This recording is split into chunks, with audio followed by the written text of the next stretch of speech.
শাপলা প্রতীক আর পাচ্ছে না জাতীয় নাগরিক পার্টি। পরিবর্তে বেগুন, বালতি, খাট, থালাসহ 50টি প্রতীক থেকে নিজেদের মার্কা বাছাই করতে বলল নির্বাচন কমিশন। ইসির চিঠিতে জানানো হয়েছে শাপলা, সাদা শাপলা বা লাল শাপলা নির্বাচন পরিচালনা বিধিমালা অনুযায়ী অনুমোদিত নয়। ফলে এনসিপিকে নির্ধারিত তালিকা থেকে নতুন প্রতীক বেছে নিতে হবে।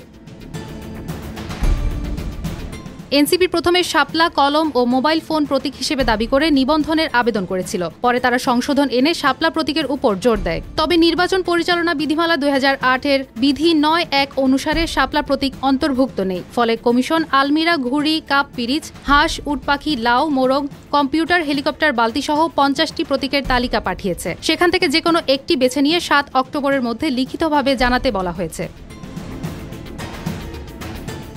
এনসিপির নেতারা শাপলা প্রতীক না দিলে তা আদায়ের হুমকি দিলেও প্রধান নির্বাচন কমিশনার নাসির উদ্দিন বলেন, রাজনৈতিক নেতারা নানা দাবি তুলতে পারেন, তবে ইসি আইন মেনেই কাজ করবে। তিনি মন্তব্য করেন, এটি কোনো হুমকি নয়, কারণ দলগুলো দেশপ্রেমিক এবং দেশের মঙ্গলের স্বার্থেই প্রতীক চাইছে। তিনি বলেন, রাজনৈতিক নেতারা অনেক কথা বলেন, এটা তাদের বলার অধিকার আছে। তারা বলতে পারেন, আমরা তো আর সেরকম জবাব দিতে পারবো না।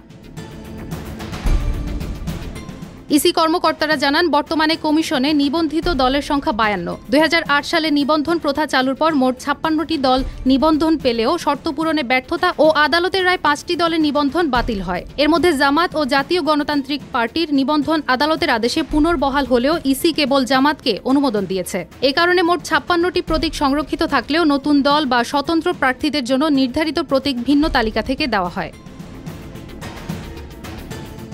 ইসি সচিব আক্তার আহমেদ এরই মধ্যে জানান, এনসিপি সহ 2টি দলকে নিবন্ধন দেওয়ার সিদ্ধান্ত হয়েছে। এছাড়া আরও 13টি দলের আবেদন পর্যালোচনার মধ্যে রয়েছে। সব মিলিয়ে আসন্ন নির্বাচনে নতুন প্রতীকের ব্যবহার আরও বিস্তৃত হতে পারে।